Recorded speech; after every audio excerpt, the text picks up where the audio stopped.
नमस्कार साथियों। पिछले व्याख्यान में हम चर्चा कर रहे थे राजस्थान के एग्रीकल्चर के बारे में। इस व्याख्यान में हम आज चर्चा करेंगे कि राजस्थान में जो कृषि विकास है उसके लिए जो नवीनतम प्रयास किए गए हैं उनके बारे में संक्षिप्त चर्चा करेंगे। सबसे पहले बात करते हैं प्रधानमंत्री किसान सम्मान निधि है, केंद्र सरकार की योजना है और इसका 100% जो फंडिंग है वो सेंट्रल गवर्नमेंट करती है।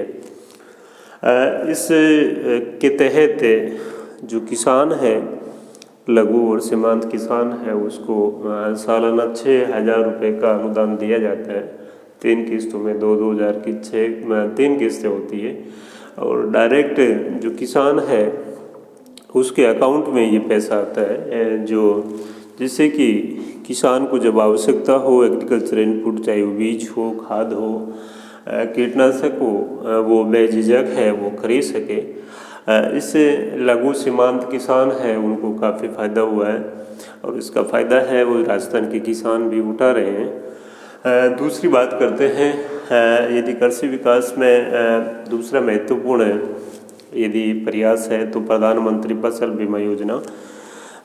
इसके तहत चाहे वो रबी की फसल हो चाहे खरीफ की हो, एक मिनिमम जो प्रीमियम है 1.5 से 2% प्रीमियम है वो किसान को देना होता है। बाकी सरकार है वो उसमें प्रीमियम है उसका भुगतान कंपनी को करती है, इंश्योरेंस कंपनी को। और जब भी किसान को किसी प्रकार की प्राकृतिक आपदा का सामना करना पड़ता है तो उसकी फसल है वो इंश्योर्ड होती है। उसको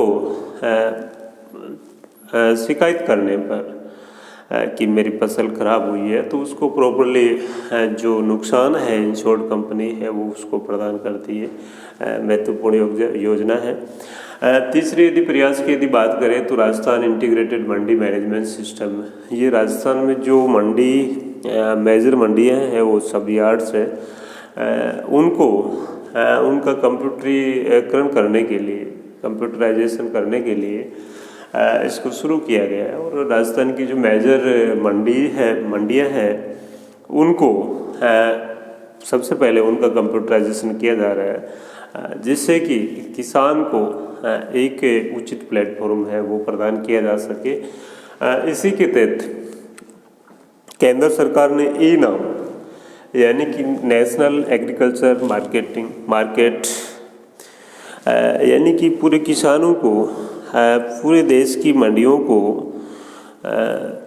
इलेक्ट्रॉनिक माध्यम से एक प्लेटफॉर्म पर लाया जा रहा है और उसकी वजह से उनको जो फसलें हैं वो पता करके कि भाई कहाँ पर कौन सी फसल के वो जो मूल्य है, दाम है वो ज़्यादा मिल रहे हैं, वो अपने किसान अपनी फसल है वो बेच सकता है। राज्य की कृषि नीति 2013 राजस्थान के भारत के एक नामी कृषि वैज्ञानिक RS प्रोदा साहब के नेतृत्व में एक कमेटी का गठन किया गया और उसने 2013 में अपनी जो रिपोर्ट है वो दी और 2013 में राज्य सरकार ने उसको मंजूरी दे दी। इसके तहत राजस्थान में जो खाद्यान्न उत्पादन है उसको तो बढ़ाना ही है, उसके साथ में जो एग्रीकल्चर की जो ग्रोथ रेट है उसको 4% करना और इसके साथ में ही खाद्यान्न या जो फसलों उत्पादन है प्रोडक्टिविटी बढ़ाने के साथ साथ में इस प्रकार से एग्रीकल्चर की जाए जिससे कि टिकाऊपन या सस्टेनेबल एग्रीकल्चर कहा जा सकता है। कि सस्टेनेबल एग्रीकल्चर का मतलब है कि सोइल है उसमें जो उससे इस प्रकार का व्यवहार किया जाए कि वो उसकी जो फर्टिलिटी है वो मेंटेन रह सके, वो बंजर नहीं हो। अगला है प्रधानमंत्री किसान संपदा योजना। इसके तहत में यानी कि एग्रीकल्चर है, कृषि है, उसका जो प्रोडक्ट्स है, बाई प्रोडक्ट्स है वो काफ़ी ज़्यादा वेस्ट होते हैं, इसलिए उनका जो प्रोसेसिंग है, प्रसंस्करण है वो कम हो पाता है। इसलिए कृषि प्रसंस्करण या जो एग्रीकल्चर प्रोसेसिंग है, फूड प्रोसेसिंग या प्रोडक्ट प्रोसेसिंग जिसको कहा जा सकता है, उसके लिए इस योजना का शुभारंभ किया गया है। और जो food agriculture product food processing उसके लिए सरकार है वो एक अनुदान है किसानों को उपलब्ध करवाती है। प्रधानमंत्री कृषि सिंचाई योजना, इसके तहत देखिए अपन ने पिछले व्याख्यान में चर्चा की कि राजस्थान में सबसे यदि किसी प्रकार की गंभीर समस्या है तो वो है वाटर यानी जल की। और इसमें उसके कारण राजस्थान का 2/3 जो भूभाग है वो रेनफेड है, यानी वर्षा आधारित कृषि वहाँ पर की जाती है। इसमें जो सिंचाई का पानी जितना उपलब्ध है उसमें जो माइक्रो इरिगेशन में 2 मेथड्स है। एक है फव्वारा स्प्रिंकलर जो इरिगेशन मेथड है, और दूसरा बूंद बूंद सिंचाई या जिसको टपक सिंचाई या ड्रिप इरिगेशन के नाम से इसको जाना जाता है। तो इसके तहत में जो प्रधानमंत्री कृषि सिंचाई योजना है, इसके तहत जो फव्वारा सिंचाई की यदि बात करें तो जो लघु सीमांत कृषक है उनको 60% तक सब्सिडी दी जाती है, सामान्य कृषक है उनको 50% तक, और ड्रिप इरिगेशन बूंद बूंद सिंचाई उसमें 70% तक लघु सीमांत कृषक है उनको सब्सिडी दी जाती है, और जो जनरल सामान्य कृषक है उसको 50% तक। और फव्वारा और ड्रिप इरिगेशन ऐसी सिंचाई विधियाँ है जिसमें जो वाटर यूज एफिशिएंसी है, यानी कि जल है उसकी यूज एफिशिएंसी है वो लगभग 50 से 60% तक वाटर यूज एफिशिएंसी है वो बढ़ जाती है।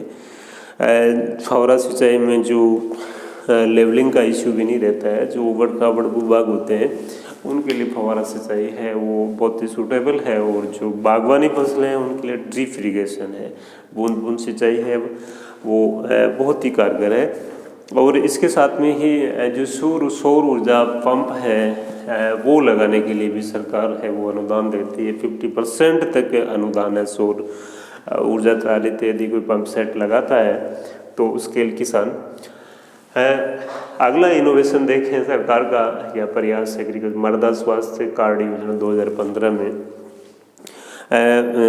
देश के माननीय प्रधानमंत्री मोदी जी ने इसका शुभारंभ गंगानगर से किया। और इसमें इसके तहत इस योजना के तहत में यानी कि सोइल का स्वास्थ्य, यदि सोइल से लंबे समय तक या टिकाऊ कृषि को बढ़ावा यदि देना है तो सोइल का हेल्थ है उसका ध्यान रखना पड़ेगा। जो पौधों की वृद्धि के लिए आवश्यक पोषक तत्व है उनका पता लगाना पड़ेगा कि इसमें ऐसे ही किसान क्या करता है बिना सोइल टेस्टिंग के वो अनावश्यक यूरिया DAP या जो भी फर्टिलाइज़र है वो डालता रहता है, जबकि उसमें सोइल टेस्टिंग होने से उसमें पता लग जाता है कि कौन से पोषक तत्व की कमी है, उसमें केवल वो ही पोषक तत्व डाला जाए तो अनावश्यक पैसा भी बचेगा और सोइल का जो हेल्थ है अनावश्यक फर्टिलाइज़र डालने से वो सुधरेगा। तो सोइल इसके तहत सोइल का जो पोषक तत्वों की उसके अंदर किस पोषक तत्व की कमी है वो पता लगाकर उसमें वही उस पोषक तत्व की सप्लाई के लिए उसमें खाद डाला जाए। तो इस प्रकार से एक महत्वपूर्ण योजना है और लगभग देश के 15 करोड़ जो किसान हैं उनको इस प्रकार के सॉइल हेल्थ कार्ड इश्यू कर चुके हैं। सेंटर ऑफ एक्सीलेंस यानी जिस क्षेत्र में जो क्षेत्र जिस फसल के लिए पोटेंशियल संभाव्य है वहाँ पर उसके सेंटर ऑफ एक्सीलेंस है वो स्थापित किए गए हैं। जैसे बीकानेर संभाग है, बीकानेर और जो पश्चिमी ये कहा जा सकता है जोधपुर आपका जैसलमेर, वहाँ पर देखा जाए तो खजूर के लिए वो काफ़ी पोटेंशियल वहाँ की क्लाइमेट है उसको सूट करती है। और यहाँ पर सेंटर ऑफ एक्सीलेंस जैसलमेर में और बीकानेर में खजूर के स्थापित किए गए हैं। जो यूनाइटेड अरब अमीरात है UAE है वहाँ से जो टिश्यू कल्चर से तैयार किए गए जो खजूर है उसके पौधे यहाँ लाकर उनका प्लांटेशन किया गया है। जैतून की कृषि के लिए बीकानेर में रिफाइनरी है ओलिव कल्टीवेशन के लिए, उसके रिफाइनरी का स्थापना की गई है। टोंक में अमरूद का सेंटर ऑफ एक्सीलेंस बनाया गया है जैतून का ढिंडोल बस्सी में बनाया गया है। इस प्रकार से काफ़ी क्षेत्र है, जैसे आपका मसालों के लिए चाहे वो धनिया हो, लहसुन हो, उनके लिए कोटा में सेंटर ऑफ एक्सीलेंस है। धौलपुर में आम है, आम के लिए सेंटर ऑफ बेर के लिए सेंटर ऑफ एक्सीलेंस बनाए गए हैं। ड्रैगन फ्रूट के लिए ढिंडोल में, ड्रैगन एक प्रकार का इस प्रकार का फ्रूट है जो कोलेस्ट्रॉल है उसको कम करता है, इसके लिए ढिंडोल में। तो इस प्रकार से सेंटर ऑफ एक्सीलेंस है वो बनाए जा रहे हैं। समेकित बागवानी मिशन, इसके अंतर्गत यानी कि समेकित mission for integrated development of horticulture, mission for integrated development of horticulture, यानी कि इसके अंतर्गत जो हॉर्टिकल्चर यानी बागवानी जो भी फसलें हैं, चाहे वो आपका उसमें बम्बू मिशन चल रहा था, बागवानी बोर्ड था, बागवानी मिशन था, इनको सबको मर्ज करके mission for integrated development of horticulture उसका निर्माण किया गया है। और उसमें जहाँ जहाँ पर राजस्थान में बागवानी फसलें हैं, उनकी संभावनाएं हैं, पोटेंशियलिटी है, वहाँ पर ये कार्य किया जा रहा है। राजीव गांधी कृषक साथी योजना 2009 से ये चल रही है, RGSY। इसके तहत यानी कि कोई भी कृषि कार्य करते हुए, यानी कृषि कार्य करते हुए, चाहे वो बीज बोने से लेके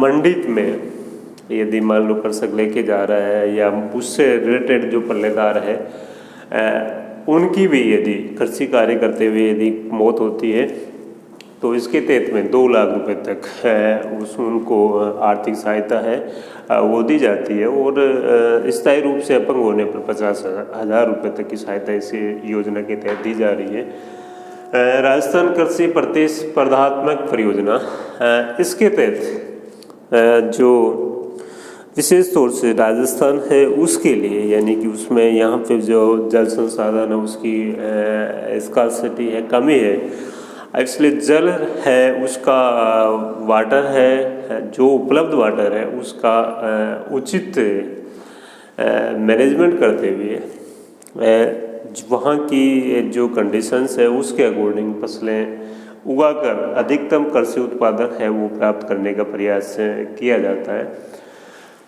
राष्ट्रीय खाद्य सुरक्षा मिशन 2007 से चल रहा है। इसमें पहले जो गेहूँ, चावल और दालें हैं उनके उत्पादन पर फोकस किया जा रहा था। अब वर्तमान में मोटे अनाज है उन पे भी और अन्य कई फसलें हैं जिनको भी इस योजना के तहत शामिल किया गया है। राजस्थान किसान आयोग 2007 से राजस्थान में जो टर्म ऑफ रेफरेंस है उसके तहत 2007 में इसकी स्थापना हुई और पहले 2009 से ये एक्टिव रोल में है। इसमें एक अध्यक्ष होता है, 8 अन्य सदस्य। पहले किसान आयोग के पहले अध्यक्ष जो सीकर से नारायण सिंह जी प्रदेश कांग्रेस कमेटी के पूर्व अध्यक्ष भी रहे हैं, उनको बनाया गया। और इसका मुख्य कार्य ये है कि जो किसान है उनकी समस्याओं को, यानी कि उनसे रिलेटेड, चाहे वो उनके लोनिंग का मामला हो या किसी और प्रकार की कोई समस्याएं हो, कृषि है उसका बेटरमेंट किस प्रकार से किया जा सकता है, किसान है उनकी आमदनी को कैसे बढ़ाया जा सकता है, किसानों को किस प्रकार की सहूलियत दी जा सकती है, उससे रिलेटेड है वो रिकमेंडेशंस है वो किसान आयोग एक करता है। इसके साथ में ही यदि और चीज़ें देखें तो हर राज्य और जिला स्तर पर किसान भवन है उनका निर्माण किया गया है, जिससे कि किसानों को जब भी वो हेडक्वार्टर पे जाए तो उनको वहाँ पर ठहराव में किसी प्रकार की असुविधा नहीं हो। किसान कलेवा योजना है मात्र, यानी किसान जब अपना जो अनाज है वो मंडी में लेकर जाता है तो उसको मिनिमम प्राइस पे, यानी 5 रुपये डाइट प्लेट के हिसाब से उसको खाना है वो उपलब्ध करवाया जाता है। तो इस प्रकार से कहा जा सकता है कि काफ़ी जो प्रयास है वो चाहे केंद्र सरकार के हो, राज्य सरकार के हो, जो एग्रीकल्चर डेवलपमेंट है उसके लिए किए जा रहे हैं। और उसका ये प्रयास है वो काफ़ी उनका आउटकम आया है। इनकी वजह से जो एग्रीकल्चर है उसमें जो प्रोडक्शन है उसमें भी बढ़ोतरी हुई और उसके साथ में ही उसकी सस्टेनेबिलिटी यानी उसमें भी सुधार देखने को मिला है। निश्चित रूप से राज्य सरकार हो चाहे केंद्र सरकार हो, उनको एग्रीकल्चर है उस पर ध्यान देना होगा और लंबे समय तक इस सॉइल फर्टिलिटी को मेंटेन रखने के लिए सस्टेनेबल एग्रीकल्चर है उस पर फोकस करना होगा, चाहे ऑर्गेनिक फार्मिंग है उसकी ओर बढ़ना होगा। इसके लिए जो अब तक राज्य सरकारों ने प्रयास किए हैं वो सराहनीय प्रयास कहे जा सकते हैं, परंतु फिर भी अब भी राज्य सरकार हो केंद्र सरकार हो उनको एग्रीकल्चर पे फोकस करना होगा। ये चाहे जीडीपी का जीडीपी का कंट्रीब्यूशन है जीडीपी में, वो चाहे एग्रीकल्चर का कम हो रहा हो, परंतु आज भी 50% से ज़्यादा पॉपुलेशन है वो डायरेक्टली इनडायरेक्टली एग्रीकल्चर पर डिपेंड है। इसलिए 50% पॉपुलेशन है उसको इग्नोर नहीं किया जा सकता। जय हिंद।